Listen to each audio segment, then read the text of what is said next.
Halo, salam sejahtera untuk kita semua. Shalom, Assalamualaikum warahmatullahi wabarakatuh. Om Swastiastu, Namo Buddhaya, salam kebajikan. Perkenalkan, nama saya Laura Tampun, mahasiswi semester 3, jurusan Ilmu Hukum dari Universitas Katolik de la Salle, Manado. Salah seorang penulis asal Indonesia mengatakan bahwa bahasa Indonesia itu sederhana. Tapi bukanlah kesederhanaan itu adalah wujud tertinggi dari pencapaian manusia.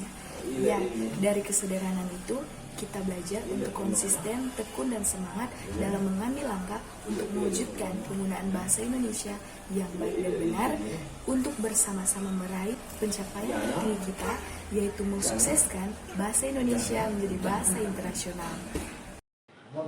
Di era revolusi industri 5.0, hampir semua kalangan anak, mulai dari anak kecil sampai remaja atau yang biasa kita sebut kaum milenial, ini sudah menggunakan telepon genggam canggih yang dapat digunakan mencari berbagai informasi, berkomunikasi, menonton film, mendengarkan lagu, bermain game, dan banyak hal lain lagi.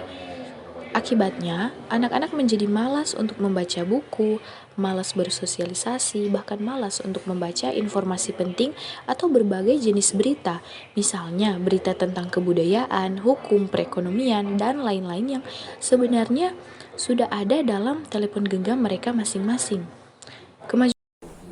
Maka dari itu, izinkan saya untuk memperkenalkan program kerja kegiatan Duta Bahasa Indonesia tahun 2022 yang telah saya buat dengan judul KLAPERTAR, akronim dari Kementerian Literasi, Pelihara, Penggunaan Peraturan Tata Bahasa, dengan visi dan misi mengembangkan kembali literasi yang mulai menciut di era revolusi industri 5.0 kepada kaum milenial dan berbagai cara kreatif dan inovatif serta memelihara penggunaan bahasa Indonesia yang baik dan benar sesuai dengan peraturan yang ditetapkan oleh pemerintah dalam rangka mensukseskan bahasa Indonesia menjadi bahasa internasional.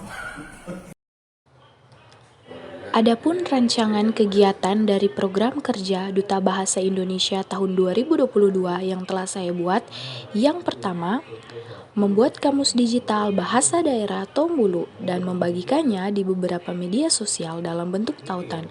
Ini bertujuan anak-anak remaja dapat memanfaatkan teknologi informasi dan komunikasi dengan hal positif, yaitu membaca dan melestarikan bahasa daerah. Yang kedua, mengadakan lomba menulis dan menceritakan kembali cerita rakyat bagi anak-anak yang masih duduk di bangku sekolah dasar.